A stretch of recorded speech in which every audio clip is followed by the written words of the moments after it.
Hey, Kyler here. Our aim for this show is to throw a dart right in the bullseye of what it looks like to leverage every opportunity that life throws at us.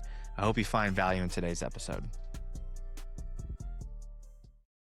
Hey, everybody. Welcome back to the Leverage Life Show. Kord Offenbacker here, joined with my brother, Kyler Offenbacker. We are pumped to be back again. Another episode where we're trying to throw a dart right at the bullseye of what it looks like to leverage every opportunity that life throws at you. And I feel like I got to get something off my chest here today.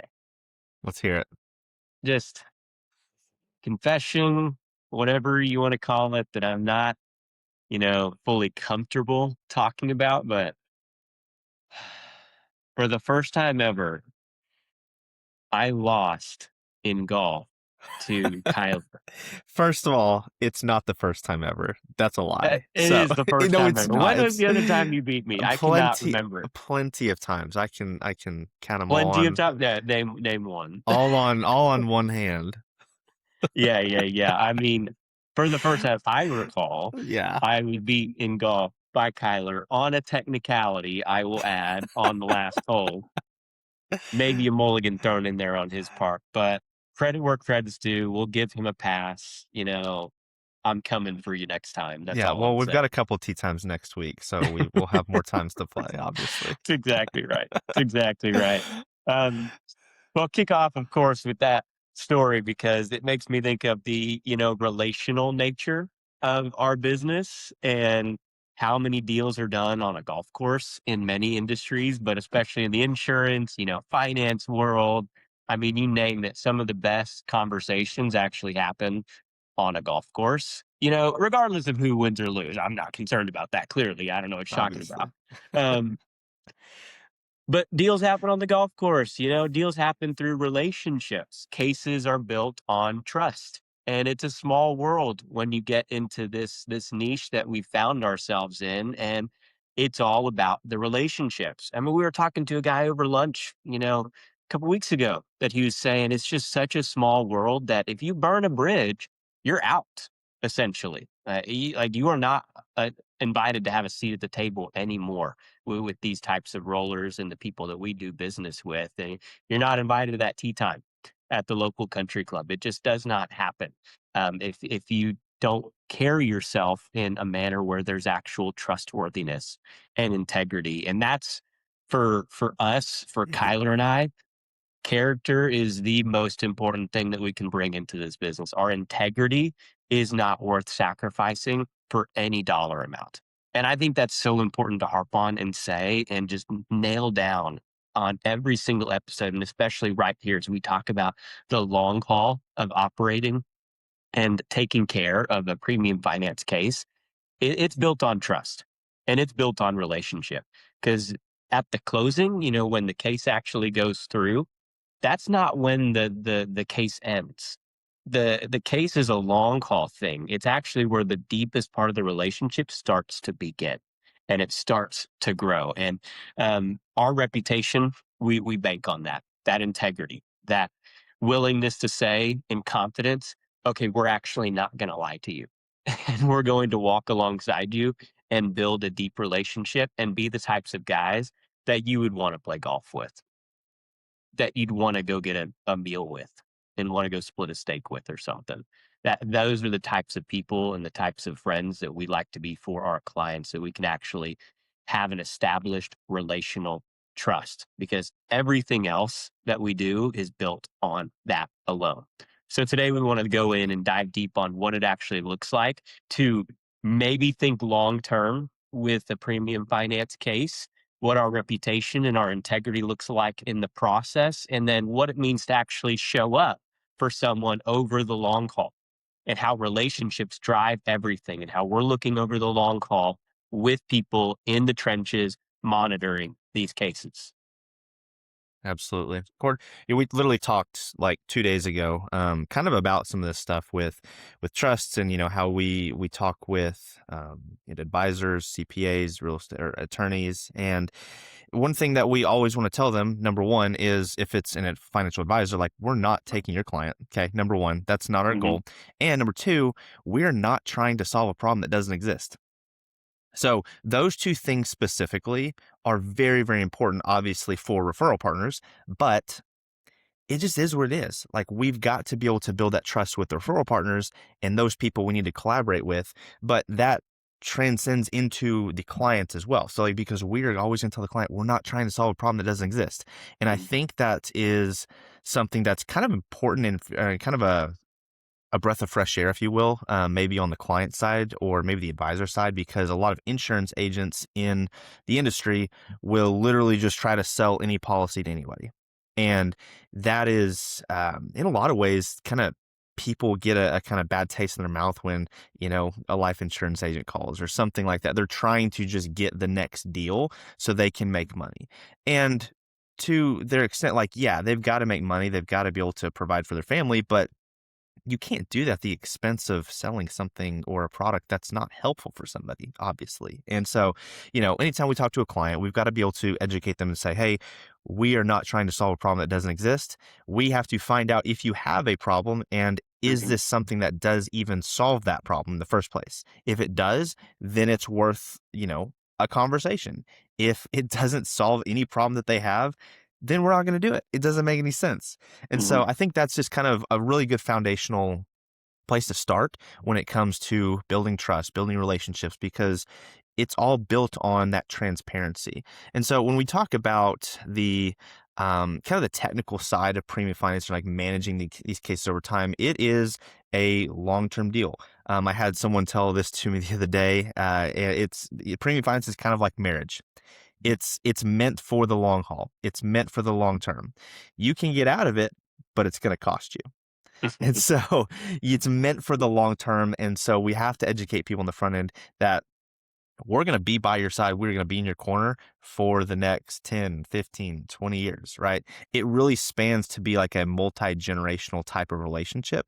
And it starts with the person that we're doing the policy on, of course. But then we have to be able to bring their family in and be able to educate them on what we're doing so they know what to expect on the back end and, even how to manage funds on the back end, whether, with the death benefit, or what are they going to do with that kind of stuff. So let's talk a little bit more on like I said, the technical side of like managing it. There are several aspects of just compliance, obviously, but the one of the big things we have to like talk about with ongoing management is every year we really have to talk with the client and give them an update with an annual review and say, hey, this is how the policy is performing. How does that kind of compare with the original illustration? To be transparent, it's always going to be different because an initial illustration is somewhat hypotheticals because we don't know what the market's going to do. We don't know how these variables are going to play out. And so we've got to be able to just like educate people on the front end like that. But we've got to look at how does the collateral position look? How does the loan balance look? We got to talk with the lenders. We've got to get all the documentation that's needed for the next for the lender to fund the next premium payment. Okay. So there's several different things that we've got to be able to do. And really you see advisors that look at this very transactional and they're going to look at all this stuff and, we've got to do X, Y, and Z. We've got to check these boxes, blah, blah, blah. But the ones that really like we're talking about that we develop these relationships with, we want to be very intentional about that. And we want to be able to provide all this stuff on the front end to make sure people know what's going on in the policy itself. But like I said, for us, it's much more about just making sure that that client's taken care of and their family's taken care of too. And we'll talk with the client, of course, but I want to talk with their spouse. We should talk with their kids. We need to all be on the same page with this. And so that stuff is very, very important to be able to do and just to make sure we're not just checking off a box. So the conversation is one that happens year after year after year, really multiple times a year, probably, if we have a good relationship, obviously, with the client. But it is a long-term partnership, and we are in this for the long haul with people. And, when you have that kind of trust and relationships with people, in our line of business, it's very kind of word of mouth, if you will, right? So a lot of the people that we work with, they are going to be around those other people that probably have similar problems. And so if we've done something right, we've done something well with the client that we're working with, they're probably going to be like, hey, if you've got this problem too, you might want to talk with Kyler and Cord. Happens all the time. That's a normal thing. That's what it should be like because this is such a trust and relationship business. If you're serious about making smart decisions with your money and protecting the people who matter most, this is where clarity starts. The reality is, most people don't lack options, they lack clear strategy that actually fits their life. At the Leverage Life Show, we help individuals and families understand what makes sense for your situation, whether that's life insurance, final expense planning, or more advanced strategies like bank premium financing. If you want to take the next step with confidence, text SHOW to 479-396-3528. We'll help you get clear before you make a decision. Now let's get back to the show. Such a small world. I'm telling you. If you haven't learned that by now, like I just learn it more and more every single day. Such a small world.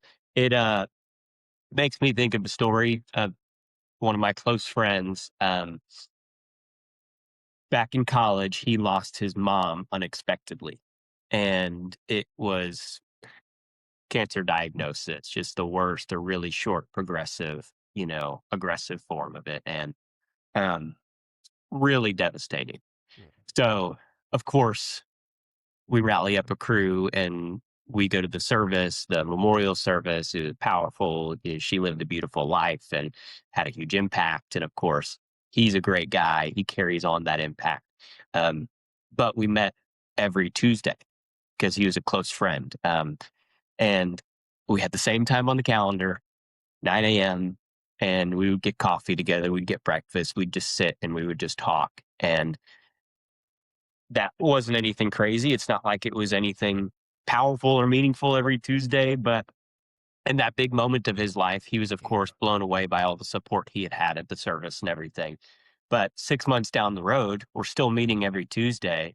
And what he said to me changed the way that I carried out my entire time in ministry, and how I carry out every single premium finance case in client relationship now. He said, Cord, what doesn't mean, it meant a lot to me that people came to the service. What has meant more to me is the random Tuesday. And that changed everything right there, because that told me, yes, we need to be in the trenches of people in their highs and in their lows, in the big moments. But what means more to people is the random Tuesday check in where nothing's wrong. We're just saying, hey, thought of you. How's it going?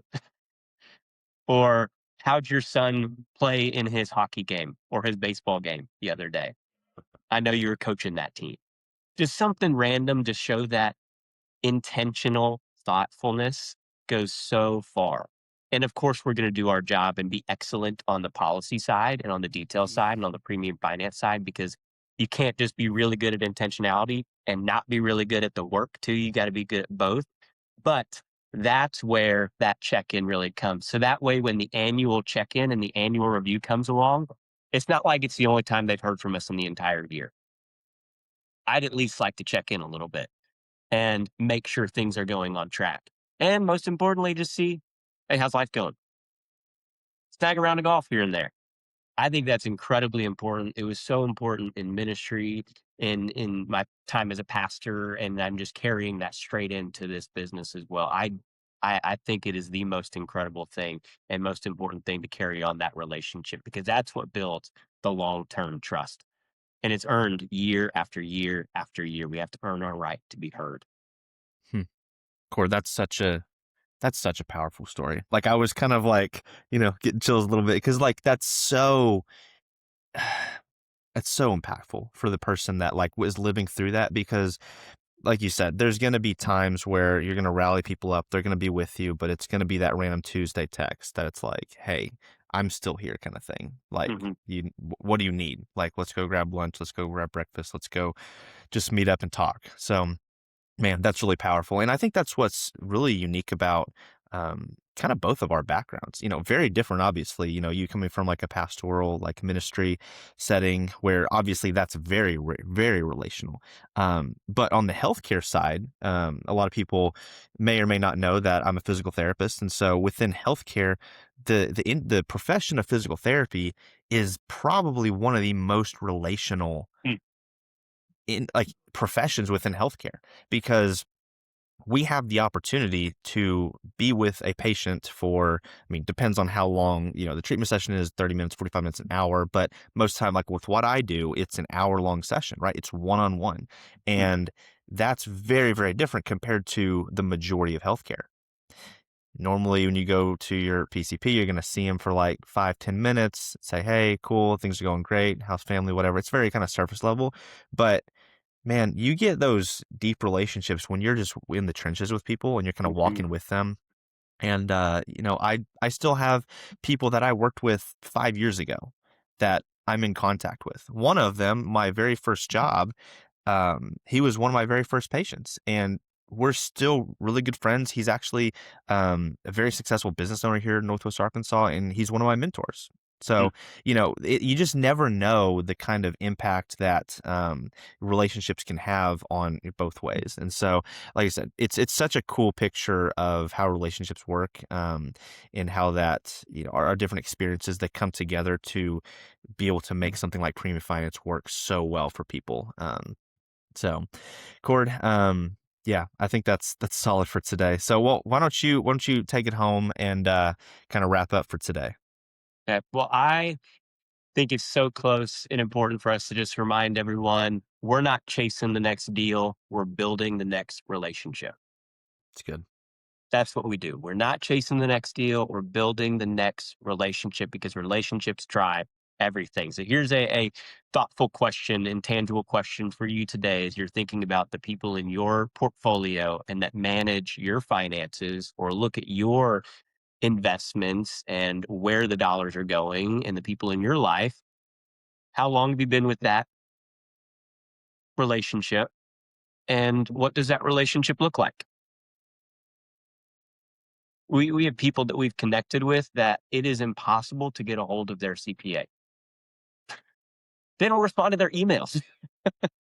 Like pick up the phone and answer the phone. Respond to your emails. Come on, it's the very basic core thing. I'm pretty confident and can sit here in front of you on this show and say without a shadow of a doubt that Kyler and I will actually respond to your text message or to your email. And it's crazy that we have to say that, isn't it? Like that's how low the bar is. Just respond. So we're not chasing the next deal. We're building the next relationship. And I'm telling you, if you have any questions about premium finance or just need some numbers run on your end and want to build the relationship with us and start that process, why don't you text show to 479-396-3528. And we'd love to start that conversation with you. Until next Friday, thanks for joining us today on the Leverage Life Show. Kyler and Cord are out, and we are so thankful that you chose to join in with us today.